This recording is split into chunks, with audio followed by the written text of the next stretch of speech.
Greetings, hot fans of every kind.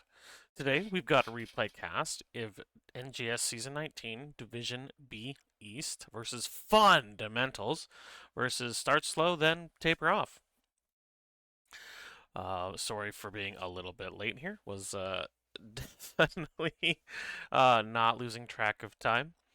But we'll hop right in here and have a look at what these teams would like to do. Because it's a replay cast, we won't see the draft, so we will instead do a quick draft analysis as we jump in, and then we will see what these teams have to offer. So looking at the BO3 map here, we see that the bans from Fundamentals were Sky Temple and Towers of Doom, and the bans from Start Slow Then Taper Off were Brax's Holdout and Dragonshire. So we will not be seeing any of these four maps. The first map chosen was Infernal Shrines, and as I've expressed before, I love this map. You can kind of win it in any particular way. You can macro it, you can team fight it, you can do all sorts of fun things on this map. So we'll see what these teams would like to do as we jump into the game and look at their drafts. So we see here that we have Vala, Probius, Varian, Zarya, Lucio, an unusual draft from Fundamentals, and yet still really useful.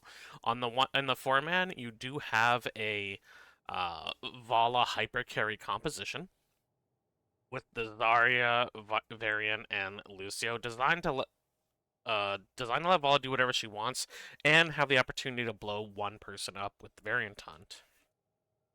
Zarya can give Varian speed, can give Vala speed. Lucy, this whole team can go fast. You know, very It's not Bobby Boucher, it's the other one, Ricky Bobby. If you're not first, you're last. You got to go fast.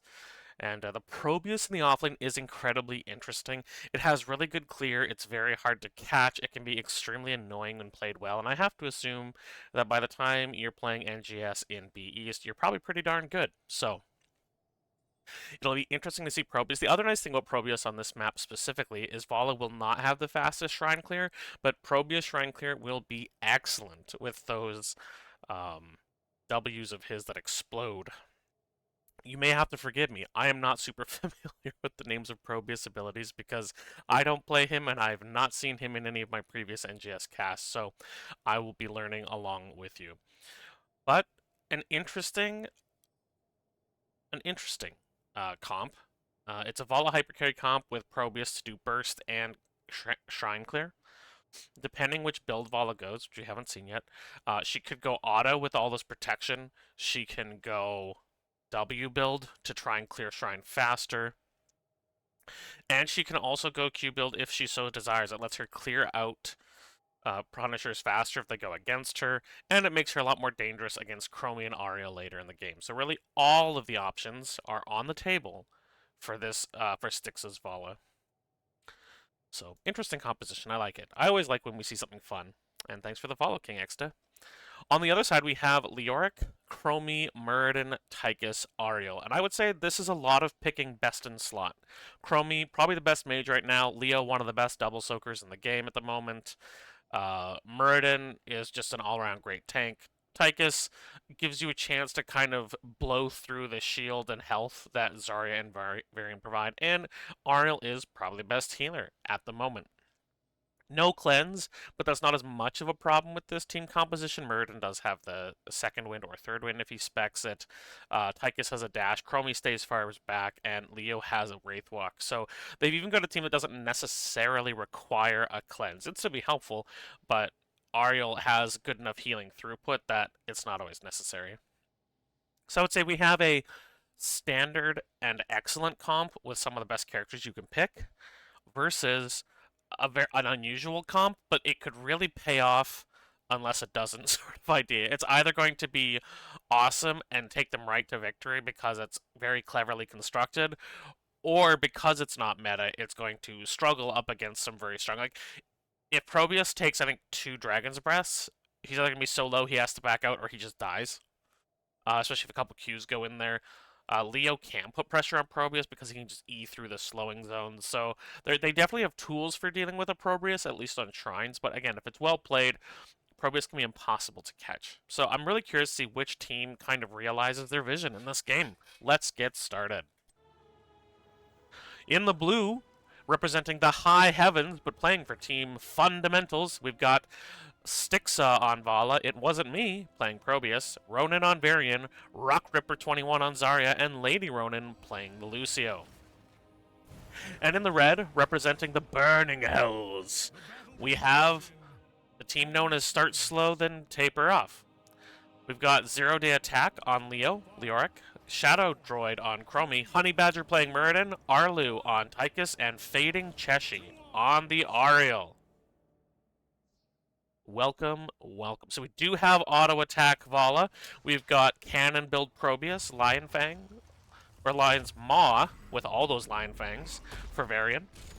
We've got the auto attack for, and we've got the party mix for Lucio. Now, some people say casters or the Accelerando is the only way to go early on Lucio, but some people like the party mix if you're planning on being in a constant state of 4-man. I think it's very much dealer's choice. If you're good with either one of these, you should stick to it. We've got Ossian Renewal for Lyric, which is pretty well the standard Dragon's Breath, or Deep Breathing for Chromie, which is the Dragon's Breath quest. And that can get extraordinarily punishing later. We've got Dwarf Toss for the block from Honey Badger on the Muradin, which does make sense. If they can get a couple of the stacks off the Vala, which again will be difficult, but if they can do it and slow down that attack speed, then his block will go down that much slower. Although against the Zarya, it's also going to just insta-melt, so I think that might have been just sort of a habit pick. I don't know that against the very fast auto attacks of Zarya plus Vala, that necessarily is going to have as much value as it might have in another game. We've got the quarterback, so grenade build, at least the start of it, from Tychus, and we've got, I believe it's the Righteous Assault, so the cooldown on the Q, which just lets Ariel build her resource bar faster without necessarily needing damage from her teammates. So Fundamentals does come to check this bottom, but they're not able to find anything, and remember, until he gets taunt, Varian is basically a melee minion. He doesn't do a lot. He can be annoying, but he really doesn't have kill pressure. He doesn't do a lot of damage, and his health pool isn't particularly impressive either. Level 4 is where he gets a lot of his resources as a character. So we do see the double soak. 0 Day Attack, putting pressure on It Wasn't Me, but they're really looking to brawl here in the bot lane before blue team has all their resources. And again, this is really kind of a lot of the best in slot heroes at the moment. Tychus is strong, Chromie is busted, Ariel needs nerfs, so we just see a really strong team, and this team needs a little bit. Vala needs to stack a bit, we need to hit 4, which we have, Taunt is online, and now we have the speed barrier from Zarya, so this has just come online. And it's about to get a lot scarier for anyone who splits off from Start Slow Then Taper Off. Well, they're first onto their camp. Probius is going to start camp. And Varian will go to the bottom just to make sure that this wave doesn't push in for no reason. And the threat of him being there is going to convince Chromie that she doesn't want to push up too hard. The Shrine is activating in 5 seconds, and it is going to be a frozen shrine, so it's the strongest kind of shrine. They do get Lady Ronin here. Lucio's taking a ton of damage, and he goes down. First blood does go for the red team. Start slow, then taper off, starting quick. Bit of a misnomer there in their name. So they're going to go on the shrine without their healer.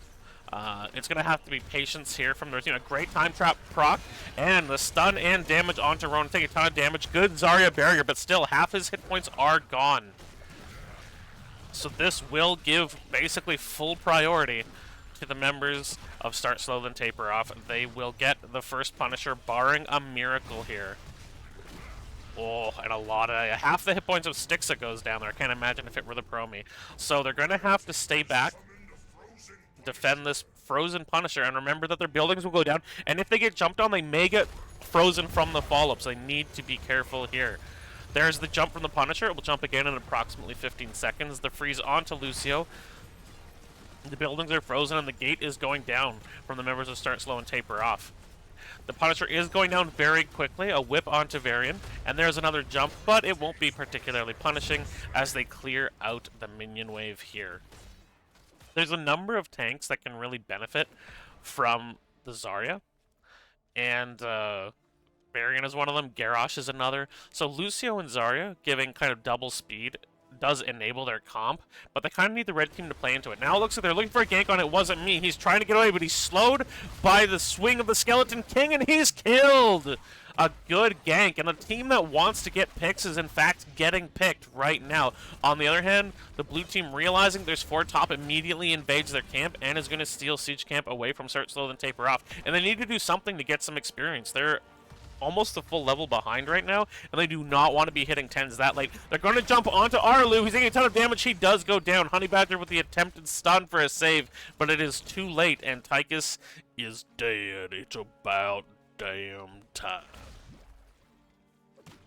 So, with that advantage, Fundamentals will jump onto the bottom Khazra camp, which is a siege camp, and they will get them goats to attack Hell. I don't know what you need a telegoat to make it attack Hell, but I guess you just need to intimidate them by beating them up, so they will march to their death.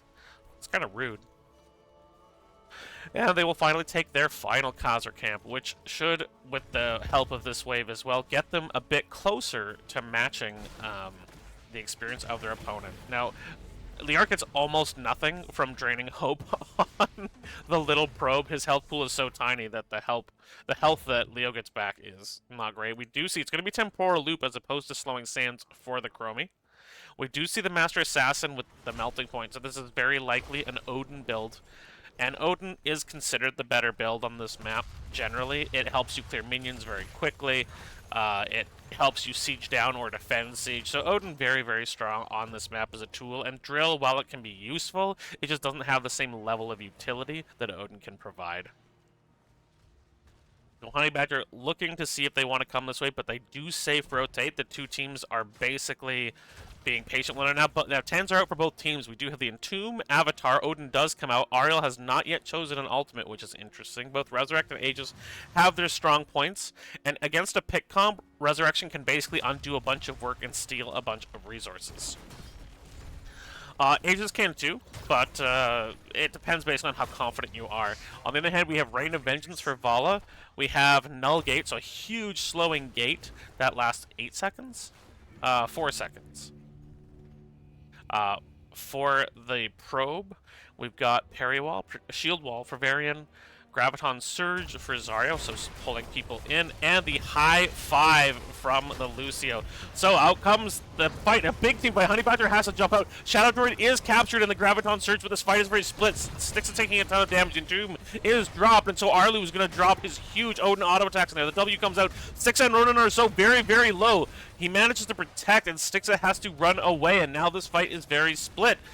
The W's coming out from the Odin are huge. Great Hope on Probe isn't up with the damage, but sending a message. Absolutely. The Nulgate comes out, putting a ton onto the Ariel here, but after all those ults dropped and after that huge team fight, no one goes down, but they're continuing to re-engage. The block stacks go down very quickly. Murden is low. Styxa almost dead. Doesn't want to lose a Gambit stack. Down to 60 health there. Out comes the heals from the Lucio, but they're continuing to fight. Blue team wants this. Red team really doesn't seem to want to at the moment. But Honey Badger can heal up just by being patient, whereas Styxa needs to be extremely careful. If she does get jumped on, that is 5% attack speed lost, and that is not the best if what you really want is to be as strong as possible. There's a taunt on a Honey Badger, takes a ton of damage. Out comes the Graviton, but it's answered by the Entomb. The High Five comes out, Honey Badger taking a ton of damage, but out comes the Dragon's Breath from Chromie, doing so much damage. Arlu is getting low. Now Ronan jumps onto him. He should have taunt up in just a moment. Arlu goes down. Rock Ripper also takes a ton of damage. The health bars are beefier right now on the side of Start Slow and Taper Off, but the Lucio healing is going to bring his team back into the fight. Styxa looking to pressure away the members of Start Slow and Taper Off, and in fact, Murden is already going for his, I don't know, Sunday Constitutional, I guess, down to the bot lane, soak some experience, and they're going to cede the Punisher over to the members of Fundamentals. So both these teams have tools to get big AoE crowd control, but not outside of Chromie, not really a bunch of big AoE damage. So we're kind of seeing these fights where a bunch of people are gathered up in a tiny area, and then they're just kind of getting into a slap fight. We're like, and then nobody dies. Makes me think a Deathwing would have been strong in this match with a lot of CC, but moderate outcoming damage. But again, Stixa is stacking, whereas Chromie has done her deep breathing quest at 1. Varian will jump in, but is just tanking aggro. Stixa now taking aggro. The Punisher is a Mortar Punisher, probably the weakest of the 3 forms of Punisher, but does get some extra damage. There is the taunt on the Honey Badger. He does pop Avatar, but he's taking so much damage. The Temporal Loop is on him as well. Lady Ronin taking a lot of damage as well, though. Stixa just trying to get more stacks. Already up to 82. Not great, not terrible. There goes. There's another jump, and it is on the Shadow Druid, taking so much damage down to 50 health as that Punisher just wants to punch the phony dragon in the mouth. Stop saying you're a dragon. You can't transform into a dragon. Punch, punch, punch. There's some latent rage there. They're looking to rotate. I think they saw Zero Day attack here. They want to try and get him, but trying to gank and Wraith walk Leo is kind of a goofy concept. And it does look like Zero Day attack is going to auto attack. Which isn't terrible here, but again, because there's not a ton of blow-up burst, the auto-attacks mixed with Ossian Renewal means Leo can stay in a fight for a very long time.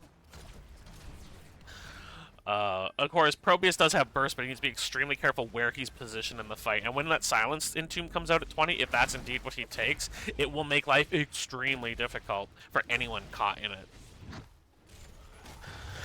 But it seems like both teams are willing to kind of take a breath, capture their camps, and see what opportunities they have. So we see about 3/4 of this fort is gone. This fort has fallen.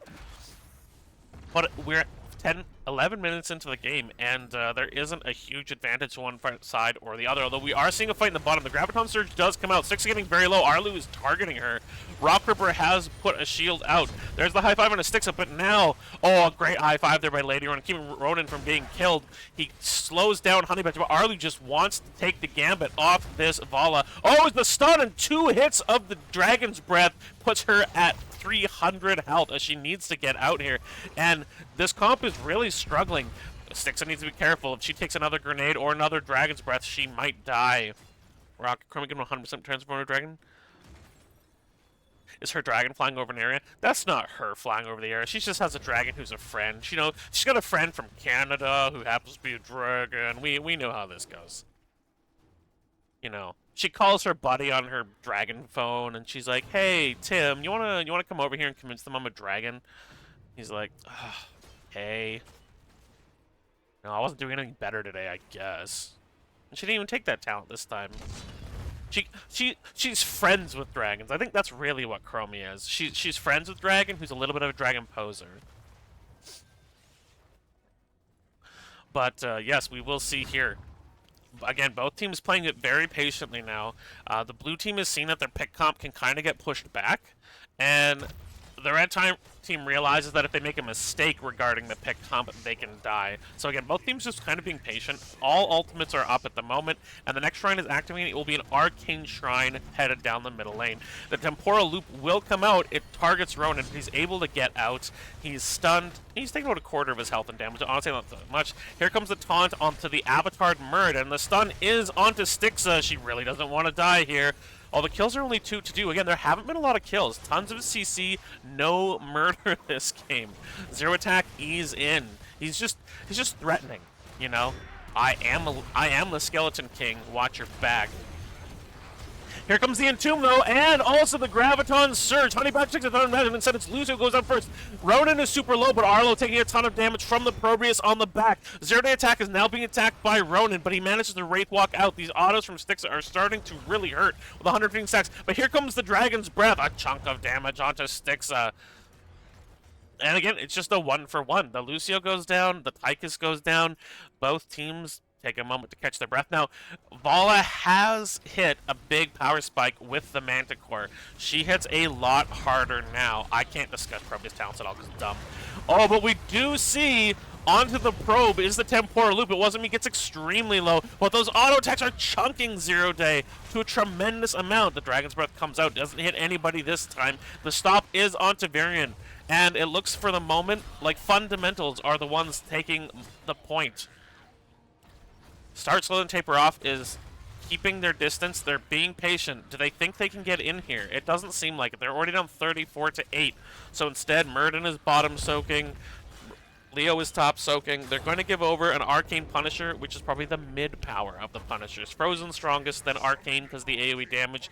Mortar Punisher is, let's be honest, it's just sort of, it's there. It exists. There's the jump. It does go onto, but the time trap keeps him from taking a bunch of damage. And because the gate hasn't gone down yet, Fundamentals is not able to follow up on that. They bait it to the far side, which means it's not offering any protection to the members of Fundamentals. The time trap will come out on Ronin, but a stop comes out onto the Ariel, and this time it's punching the Angel. I'm a devil. I hate angels. Punch, punch, punch. Stop.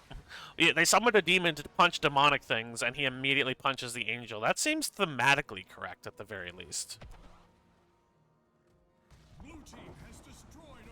But the probes push in the bottom does take on. So, with this keep on 5% health, they've got almost all the outers, but there is going to be a 5v5 fight over the bottom siege camp. Odin is popping. Out comes the Entomb, and Stixa is stuck in it, but Honey Badger taking so much damage. The high fives come out, and he's dead. The unstoppable the protection for Ronin. They're jumping onto the backline here. Zero-day attack is trying to kill Stixa. Ronin is pushed back, but Leoric is killed. Now it wasn't me. Is trying not to die. Takes down to 80 health, but lives, and no one has captured the camp in this time. Stixa is temporal looped. She takes a ton of damage. She's blinded. Oh, the shield comes out, and she isn't killed, but out comes the taunt onto Arlu. He manages to live as well, but that is a 2-for-0 for the members of Fundamentals as they push back, start slow and taper off, and I have to suspect they're going to try and take down this last outer fort, meaning all the shrines will now be harder for start slow and taper off because they will lose the taps. They won't be able to tap and come back into a fight because they will have no front taps left. And that will make competing on the points more difficult. Now, both teams are almost to 20, but Fundamentals are closer. They're going to take a camp, and this probably will give them enough, plus the, what's the word I'm looking for, passive experience that comes from destroying buildings. And there it goes. 20s have come out. We do have the Farflight Quiver from Vala. We have the Silencing Gravity Kills. I didn't know it's called that. That's funny. Glory to the Alliance, where he gets the benefit of all three. Oh no, increases health regeneration. Oh, very nice. We have the Null Gate Improvement, which I don't know what it does. It lasts indefinitely, very nice, if it's in a power field. And Summer Anthem. Activate for allies affected by Crossfire to become unkillable for 1.5 seconds. I don't think I knew what that one did either. So I'm learning a lot this game. We do have Blessing of the Bronze, giving a movement speed and letting their basic abilities recharge 35% faster, hitting enemy with Sandblast. Reduces the cooldown, and 20s have now come in as well for start slow then taper off. So we do have the Silence and Tomb called Buried Alive. We have Rewind from Murden. We have Big Red Button from the Tigers, and we have the Shield of Hope from Ariel, which can be game changing. It can turn around a team fight in a heartbeat when used at the right time. We see the Null Field here. It's going to be, this time, a Mortar Shrine, so the weakest type of shrine. But the red team's really going to want this. They can't afford another big push. I agree, Rocco. There are some really cool lines in this game. I also think it's funny that Garden of Terror, I just like to refer to it as Diablo's Petunias, because he's the Lord of Terror, so it's his garden. And both teams playing this patient. We haven't seen any of the... Here comes the Silence and Tomb. It is on Stixa, and it is also on Zarya, but the Unstoppable comes out, and no one has died yet. The Graviton Surge comes out, and now there's the Silence on the enemy team. Badger's taking so much damage, but out comes the Aegis to keep him alive. Arlu is very low. He's down to about a third of his health. Lady Ronin takes a big chunk as it jumps in for the boop. Zarya is at 200 health, just managed to survive. Stixia's just shooting anyone who comes into range. You want a crossbow bolt? Do you want a crossbow bolt? Everybody gets a crossbow bolt. She's like Oprah with a gun. So, Honey Badger taking a ton of damage here. This Lucio sustain has been insane in this fight. And I think the party mix from level 1 has turned this Lucio from a good healer to a you're not getting through my team healer. They win just a 1-for-0, and Leo will be up quickly. But it's gotten to the point between the Lucio and the Zarya that they cannot kill the Stixa, who they want to kill. If oops, that's the wrong button. Control 2. There we go. No deaths yet. So the jump comes over and does hit Honey Badger. He manages to walk away. 0-day attack has respawned on Leo. There comes the jump in from Ronan, down to about half health. And here comes the Silence Tomb again. It is on a short cooldown, but the Gravity kills. Graviton Surge comes out as well, so both teams silence it. The Deep Breathing come out, but Ronan protects at the perfect time as to not die. The Probe is just dashing around, popping his little pimple death. And the Punisher goes down quickly, and the Mortar Punisher not that strong, but they do get gate and half a keep as they back away. And this game has been some crazy fights. Mortar Shrine becomes one of the best in the late game. It's good at pushing. It does the damage, but the Frozen still, it just freezes the building, which makes pushing easy. You basically get free Cindy. And I think Arcane, late in the game, people underestimate its damage, and all of a sudden they're like, wait, I'm not in the fight. Why am I at half health? So I still think it's good, but I still feel like it's weaker than the other two, but I'm open to be disagreed with. I think we all have preferences in this game. This is looking like it's setting up to be something aggressive. Let's get a better view on this. Ronan is rotating around. They're looking at this fight. The Null Gate comes out and does detect Honey Badger, and the Silence Tomb comes out and hits nobody. Time Trap is dropped. But the taunt and the gravity kills comes out. We've got a big AoE here, and we're seeing Arlu getting down to about half health. It wasn't me does get the temporal loop on him, and he might go down here. There's one health on Lady Ronan goes down. Now Zarya's down in the top as well. There is the 200 stacks for Stixa, but now she's taking a ton of damage. As for the first time in a while, the red team is dominating a fight. Now there's no Mortar Punisher to fight for here. It wasn't me does drop a turret to help keep Ronan alive. And they are chasing up here, and Vala does go down. So for the first time, she loses a Gambit stack, and they get the fort here. And they are breathing some life back into Start Slow, Then Taper Off. And that had to feel bad, missing the Silence and Tomb, not getting what they were looking for at first in that fight, but they stuck with it, made their way through the gravity kills, and came out with a 3-for-0. Excellent, excellent work by the members to Start Slow and Taper Off, finding ways to get themselves back into the game, even when things weren't necessarily going their way. Leo is forced back to take care of the push, and he will probably take care of this camp as well. There is a 4v2 fight in the top lane here. Rona's taking a ton of damage. The Protect does come up just in time.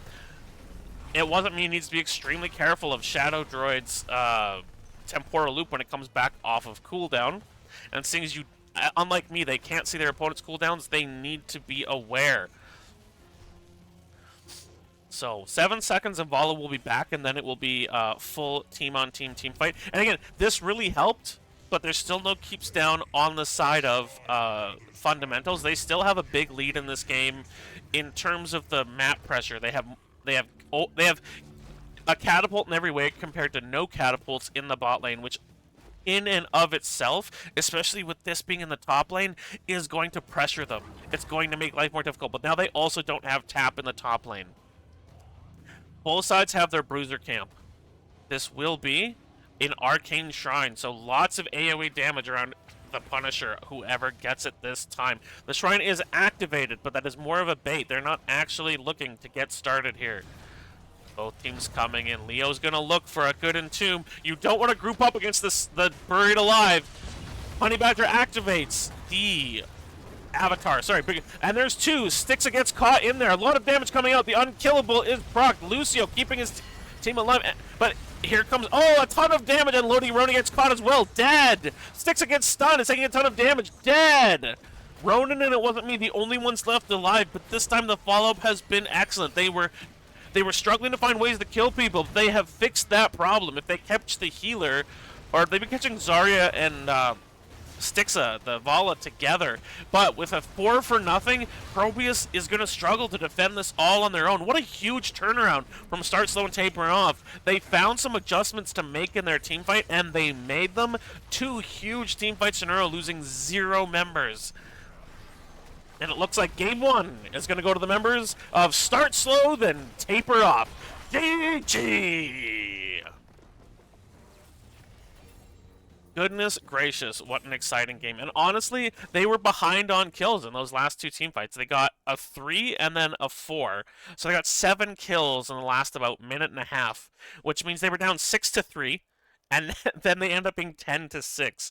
And I think Shadow Droid started hitting a bit more, but I think they started focusing on who Chromie wanted to hit. And it just led to Lucio trying to high five people and getting hit. It led to Zarya trying to shield Vala and getting hit. And they just focused a little better. It led to some huge team fight wins, and they just didn't. There was nobody that they could really taunt successfully at the end there. Murden popping Avatar early. What are you gonna do? Tychus is an Odin early. You gonna tight a monster machine? You kidding me? You kidding me? So some great work there by Sloan Paper off, who the flow of this game had gone against them pretty strongly. They didn't let it rattle them. They just kept making smart plays. Every time they lost a fight on the point, they went to find experience on the map, and that is an incredibly important decision to make. They didn't lose people trying to fight over a lost shrine.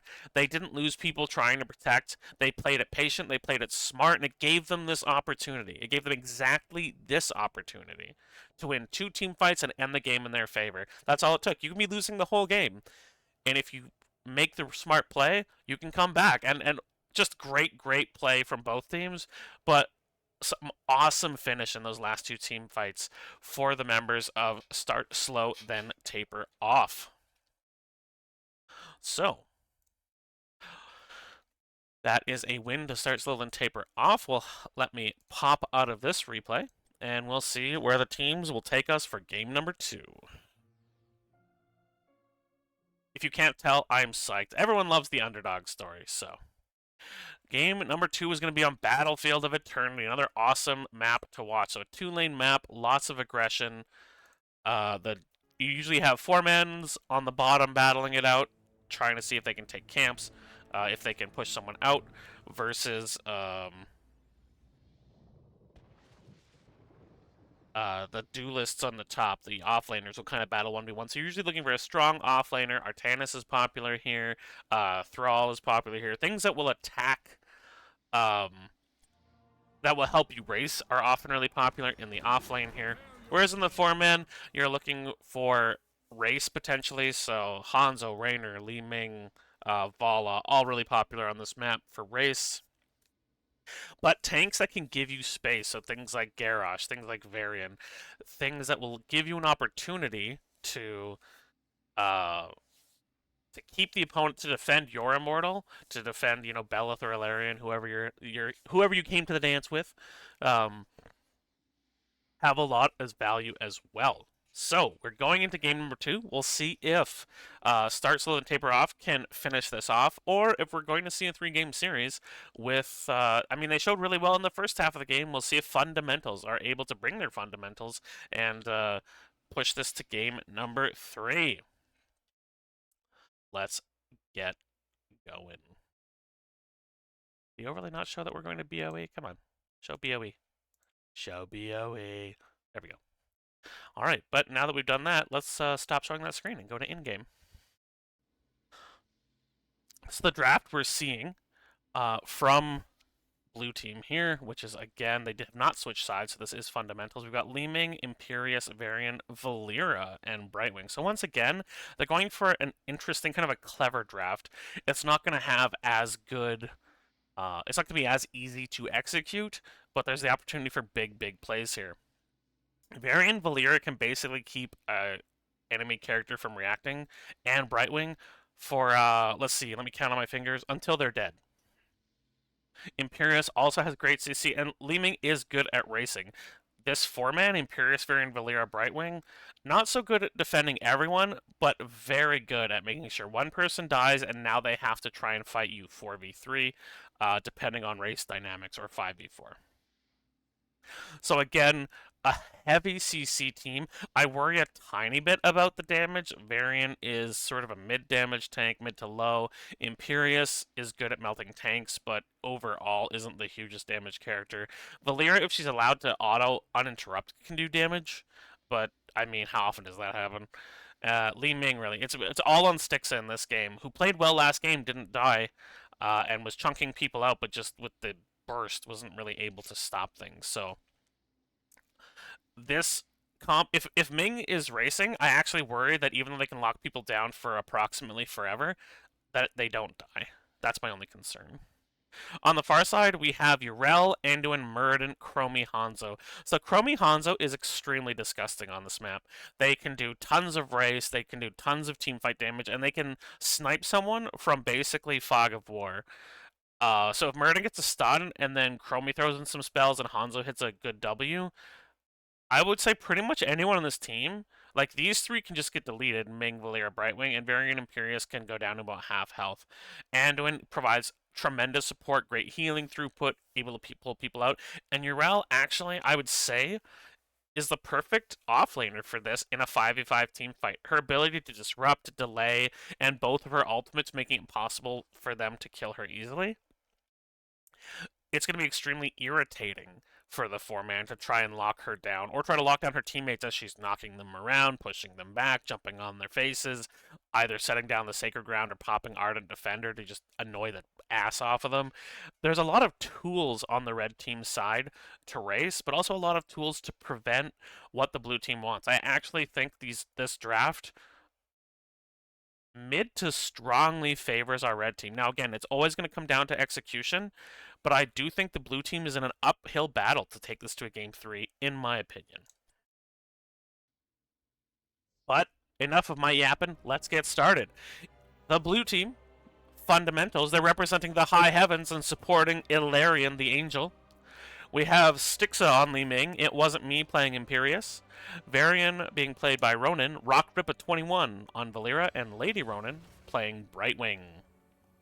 And on the red side, wearing red trunks, we have Start Slow Then Taper Off, supporting the Burning Hells and helping Belith, the Demon Lieutenant. His 0-day attack on Yrel, Fading Cheshi on Anduin, Honey Badger on Muradin, Shadow Droid reprising the role of Chromie, and Arlu on Hanzo. Let's do this game number 2 between Fundamentals and Start Slow Then Taper Off. So Honey Badger has actually gone for Muradin twice, and his Muradin has been, for lack of a better word, it's been very solid. It hasn't been insanely playmaking, but it does exactly what you want a Muradin to do. He stays alive, he causes stuns, he can chase down when you're winning a fight, and he can delay your opponents when you're losing a fight. And so this isn't a flashy Muradin, it's just a really rock-solid Muradin. And again, Ronan is going to be a melee minion all rocker, taking so much damage, and here comes the heal from the Brightwing. So we see magic missiles, so the spell armor from Li Ming when she hits magic missiles. Burn the Impure, so the percent health damage from Imperius. We've got Lion's Maw again. We have Subtlety, so after teleporting, get more energy, so keep casting your spells. And we actually have Greater Polymorph instead of the Hyper Shift. So a poly build, trying to get more value from the Polymorph. From Brightwing, which in the early game is interesting. It adds more support for Ronan, but it means later in the game there won't be as many phase shifts for healing purposes. We have Dauntless, so the armor for Yrel, who's actually taking this top cap, as Imperius is being remarkably safe right now. I don't know if he's worried about ganks or what, but oh, we're gonna see. He sees that she's here. Shh, don't tell. He's wanting her to use up a lot of her mana, because her abilities do take a fair amount of it. And now here is the invade by It Wasn't Me. Here comes the Celestial Charge, the attack. 0-day knocks him away, though, and does claim the camp, and is just going to walk away. And again, Yrel can be very annoying. We have Power Word Shield from the Anduin, which helps prevent burst damage, which is exactly what this team wants to do. So again, a lot of value there. They're actually going to go for this bottom camp now, so they're really feeling like they can control the flow of the map this time. They're confident from that Game 1 win and some great team fights. Dwarf block again. We've got the deep breathing from Chromie as opposed to the vision. And we actually have redemption on Hanzo. This is not a W build Hanzo on this map. This is auto attack Hanzo. Which is interesting against a pick comp. In the sense that you could really come to pay for that by never being full health if they manage to pick you a couple of times. But Anduin is kind of the answer in the sense that he can really prevent that from happening, so they're going to actually give away their or leave their bruiser camp for now as they take this bottom camp, because Fundamentals has gone to take their bruiser, and Stixa is taking a lot of damage from a Devil Dog. And again, the next Unstable Anomaly. So this is full poly build, trying to get as much control with the CC as possible. As Start Slow and Taper Off considers taking it, but then they decide they want to go straight for the defense. No, sorry, the attack. They're going to go hard on Ilarion, the Angel. So both teams going for race. Valeera is actually clearing top as Varian clears bottom, which means the race is very much going into the favor at the moment of Start Slow and Taper Off, who gets Ilarion to half. They have about a 7,000 HP lead in the halftime show. So now the defense, the onus of the defense is now on Fundamentals. Neither team has 7. There's a slight experience lead for Fundamentals. They're going to jump onto Honey Badger here. The time stop helps him. There is a taunt onto the Yrel. Has to walk away here.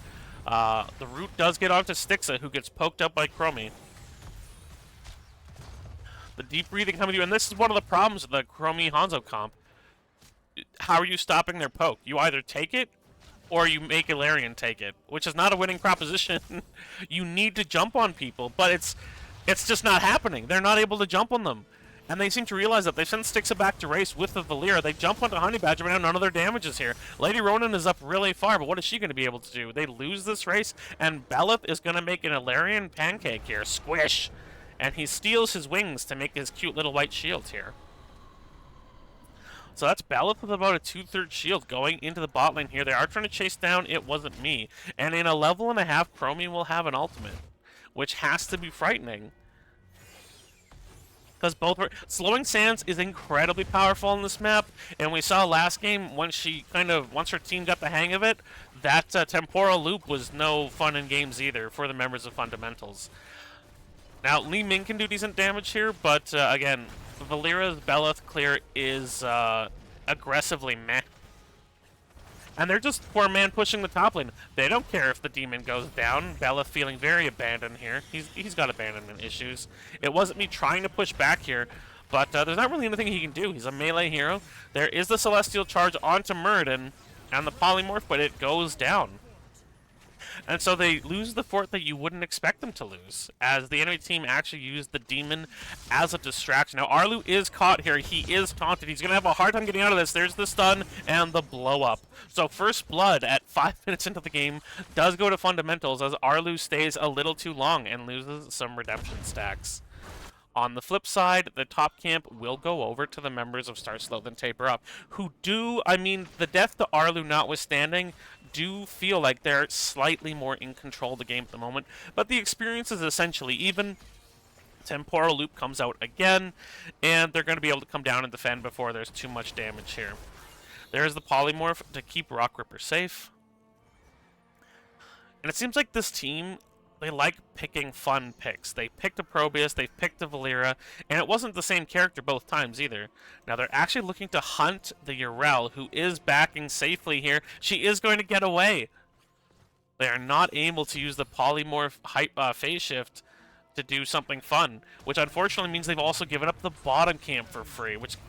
The Temporal Loop comes out on Ronin. He does not have Shield Wall yet, meaning he cannot get fully protected. Oh, a beautiful W from Aryu blows the Gladiator Fighter Varian away, as he is just perforated as a pincushion by the Shimada brother.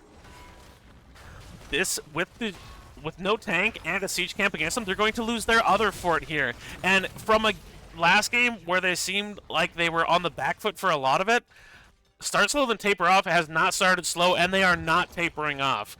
They have come in with just like a house on fire, and they are taking control of this game. They are putting their feet on the throat of their opponents and going, make us lose.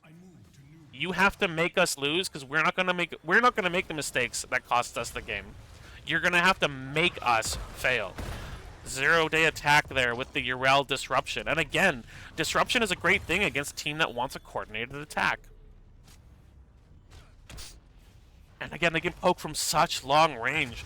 It's hard for Rock Ripper to even get another. There is the taunt onto Shadow Chromie. They've hit 10 now, and this is an extremely dangerous place to be for fundamentals now. Here comes the Dragon's Arrow. It only hits Imperius, but he is targeted. He's taking a lot of damage, and poor Loop goes down, and he is dead. There is a stun onto Chromie as Rock Ripper is there, but again, no 10s for this team. Rock Ripper is a stone alone, just Valeriaing her heart out. Can I get away? No. I got jumped on by a space goat. What do? I'm a Q away. Shh, don't miss me. Ow! Ow! Blech. Well, space goats are scary. That is the moral of this story. Space goats be scary. So 10s are out. They have Ardent Defender, so the healing bubble for Yrel, Light Bomb, Avatar, and Dragon's Arrow, which we saw used to good effect here. And this time, as Belith makes an Angel Pancake, he has slightly more, about 80% this time. And he is going to come to the bottom lane because some of this gate was damaged, and I believe this gate is full health. 10s have now come in. We've got Wave of Force, Angelic Kidnapping, Shield Wall, Cloak of Shadows, and Emerald Wind, so not the Blink Heal. So without Phase Shift and without Blink Heal, we've actually got a huge damage reduction from Brightwing in this game. Tempora Loop will come out on Ronan. He does have Shield Wall this time, but he's popped out by the Wave. No, the Wave Force is on the enemy team. I'm dumb. Lady Ronan does pop the Emerald Wind to protect the team, but Belith still has half his shield here, and he is crushing this gate down already. 0-day attack has taken a good chunk of damage, but he still does have Ardent Defender if needed. Honey Badger, he pops out now. There is the stun onto Virion, and he's dead. Avatar has been popped. He's got a ton of health here. And the attack is coming out onto this keep. And at level 12, they already have a keep down 9 minutes in. And they are in full control of this game. Again, Varion's back in 6 seconds. The Ardent Defender comes out, and the stun from Valeria is not working. The root onto Imperius, he's killed as well. Now they have no front line whatsoever. Stixa is just trying to get a kill so she can get her, what's the word I'm looking for? Her resets. But Belith is just slapping the core here. 0-day attack takes a bunch of damage. No longer has that Ardent Defender. Ronan trying to stop Honey Badger again. Stixa can't get the damage though. It's down to 10%. It's down to 4%. And at level 12, the game is over.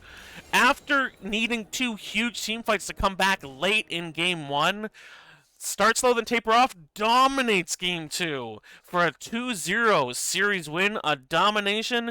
GG, Start Slow Then Taper Off. Not a lot of kills in this game, just 5-1 as we look at the endgame summary.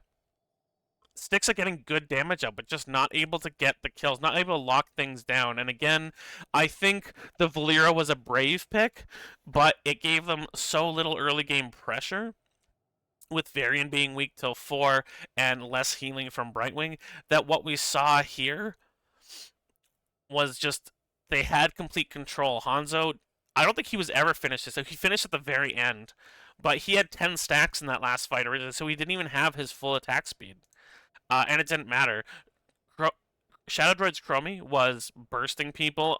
Arlu was hitting great Ws, and just an incredible, incredible game 2. 0-day attack, doing exactly what you need a URL to do. Soaking lots of experience, almost 2,000 more than Varian. Why wasn't Imperius getting that? Lots of self-healing, lots of siege damage. Just amazing work here from redemption value. Just tons of work from this team. Now, I will put a little beg here at the end of the cast. I think I'm 2 followers away from 50, which would let me go affiliate here on Twitch. If you have it in your heart, or if you think the cast was good, please drop a follow.